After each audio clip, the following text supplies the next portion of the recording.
The C-SPAN networks bring you long-form public affairs programming from the nation's capital and are a public service of your television provider. C-SPAN, created by cable.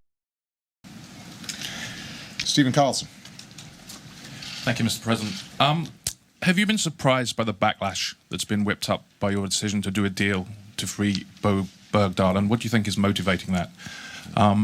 In retrospect, do you think you could have done more to consult with Congress or announced the deal in a way that might have spared him and his family being caught up in the political crossfire?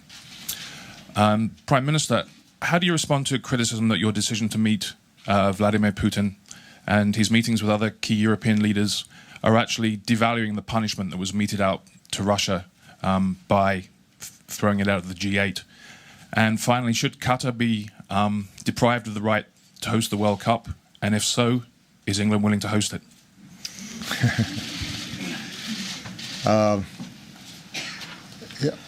I'm never surprised by controversies that are whipped up in Washington. Right? That's par for the course. But I'll repeat what I said 2 days ago. We have a basic principle. We do not leave anybody wearing the American uniform behind. We had a prisoner of war whose health had deteriorated, and we were deeply concerned about, and we saw an opportunity, and we seized it, and I make no apologies for that.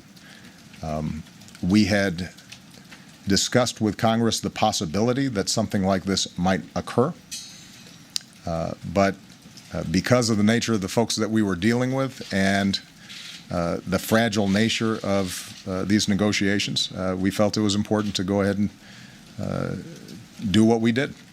And we're now explaining to Congress the details of how we moved forward. But this basic principle that we don't leave anybody behind, and this basic recognition that that often means prisoner exchanges with enemies, is not unique to my administration. It dates back to the beginning of our republic. And with respect to how we announced it, I think it was important for people to understand that this is not some abstraction. This is not a political football.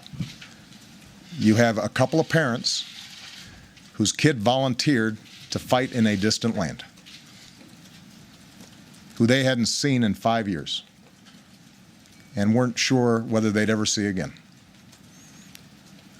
And as Commander-in-Chief of the United States Armed Forces, I am responsible for those kids. And I get letters from parents who say, if you are in fact sending my child into war, make sure that that child is being taken care of. And I write too many letters to folks who, unfortunately, don't see their children again after fighting a war. I make absolutely no apologies for making sure that we get back a young man to his parents, and that the American people understand that this is somebody's child, and that we don't condition whether or not we make the effort to try to get them back.